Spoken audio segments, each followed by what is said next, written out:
From the News Channel 5 Network, this is Urban Outlook.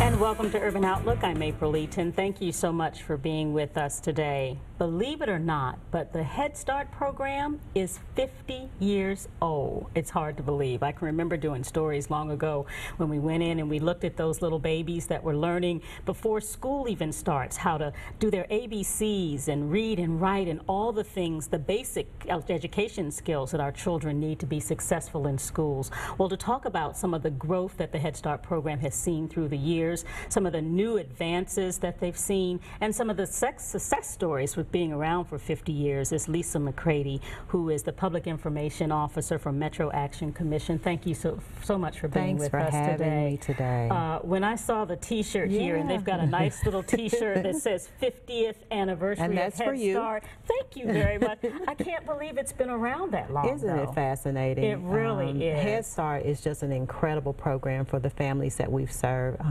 Our program began in 1965 along with the nation, and so we are also, our program here in Davidson County is also 50 years old, and so we have it's just special for many reasons. For being 50, and for being able to look at our program most recently back in the fall and just look at how we are affecting the families, look how we are delivering services, look at our mission, which is to eliminate poverty.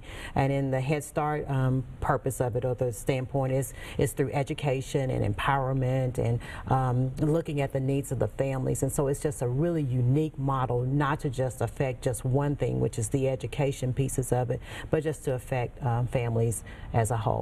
The growth you've seen through the years, I'm sure, has been phenomenal. It has been. From, I don't know how many classes on day one, 50 years ago, to what, 78 Head Start classrooms today? Right. We began in church basements, community centers, anywhere where we can find some space that was conducive to handling young children. Now we have 7 Head Start centers, 1,485 students, 78 classrooms throughout Davidson County, and so it's grown.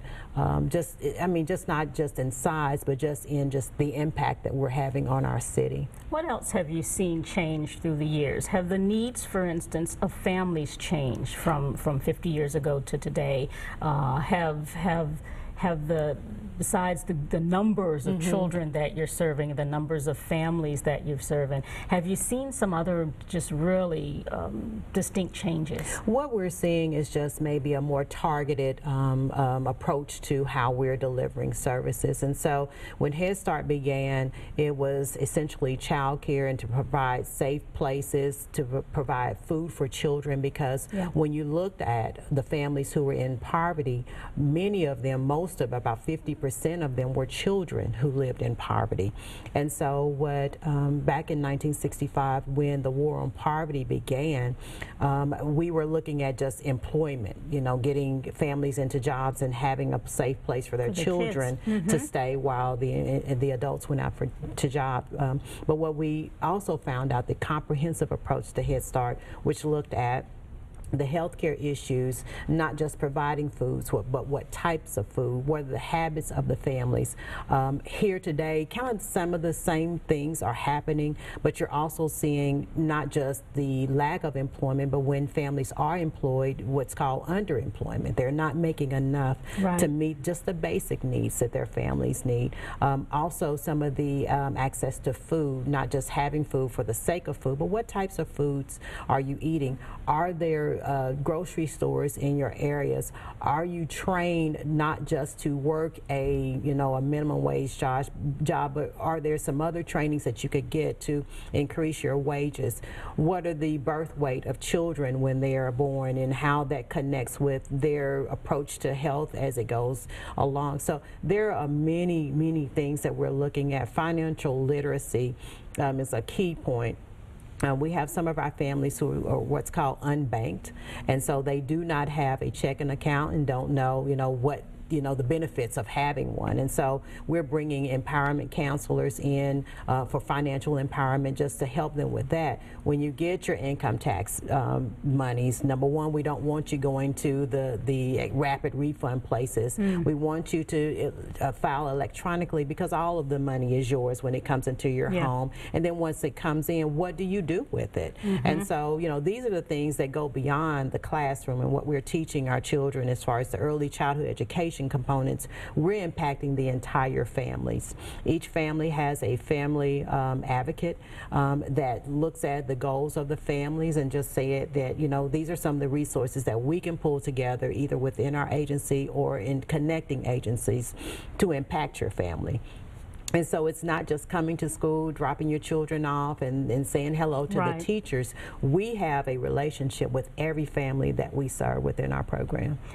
Let's remind people about, you know, how you get involved in Head Start. If you want your kiddo to belong, if you want your family to take advantage of some of these great opportunities and sessions and learnings and classes, what can you do, and what do you need to do to qualify, I guess some might say? Well, in addition to Head Start, we also have early Head Start. Yes. So we serve children from birth through 5 years old, and so we're the largest provider in our county that does so for that age group. That's really hard for me to believe. I know moving the needle back to those earlier ages has got to be ideal. It is, and we're also the second largest in the state of Tennessee. And so we believe that affecting children early on will only increase their success as they go further along in life. And so this is for income eligible families, and so there is a income threshold that we can give that to each one that calls. So if your family is within that income threshold, any of our 7 locations are enrolling children. And so you can go to one of our 7 locations, and then there are 3 additional partner sites also. So we have 10 locations essentially that have either the Head Start and or the early Head Start program. And so what you do is you apply. We get all the information that talks about your income. We get the immunization records. We get the Social Security cards, all of the contact information that we need. And so we enroll your child into the center. We essentially have a school year, and so our school year begins in August and we end in late June. And so we go a little bit longer than our local public school system. And you bring your child to class. You bring them to school and you sign them in and you greet the teachers. We have 2 teachers in every classroom. We also provide bus transportation for a portion of the children who are not able to get there by car. We transport about 600 children every day to and from in air-conditioned buses, you know, with the state-of-the-art harnessing for children that's developmentally appropriate. And so we're a big shop, you know. We have about 27 routes probably that go throughout Nashville and Davidson County, picking up children and bringing them home safely. I bet in all these years you've had some terrific success stories. We have. Most recently was when one of our Head Start parents came back to address all of our educators for a summer training that we do each year. She just received her doctorate from one of the local universities here, and so she talked about how when she came into the agency or came into her child's center, she teamed up with her advocate and they just started talking about resources, and we stayed connected to her and her baby. And so she began to empower herself. And so while she was in our Head Start program, she was able to get, while her child was in the Head Start program, she was able to go and get her associates, and then she got her bachelor's. And then, you know, some years later, she's received her doctorate. And so she is gainfully employed. Our goal is for our families to not need us. You know, once they had an encounter with us, we want to equip them so well that they are now their own family's advocate. They're out there pulling together resources, and they're helping someone else in the community that they're connected to. And so our goal is for when you come into our agency, whether it's our Head Start program or our community services program, which helps a lot of families with rent, mortgage, utility, however you come into our agency, you have access to all of the resources that we provide. And so our goal is the next time things come up, you're able to handle them because we've equipped you so well. Now, sure, we have families who come back to us, and we're always there, and we always want you to leave much better than when you came. Right. Yeah. All of those resources, there's got to be, I would think, a need for funding, and since Head Start is a federally based program, Federally and also funded. state funding comes as well, but you apply for those grants in order to be able to provide the services, we correct? do. Head Start is 100% federally funded. There is a local match, so our city government pays a portion towards us being able to get that grant funding. Okay. So we receive that locally or directly. Our other programs do receive some state funding and federal funding, so it's a mixed. And so yeah, it's a lot of grant fundings that we have to make sure that we satisfy all of the requirements. And it's not an easy thing, and so, but we've been doing it for so long. We understand and appreciate a lot of the controls that are there to ensure that we're remaining good stewards of the funding that we receive, and that we always remain mission focused, and that we always serve the population which we've been charged to do so.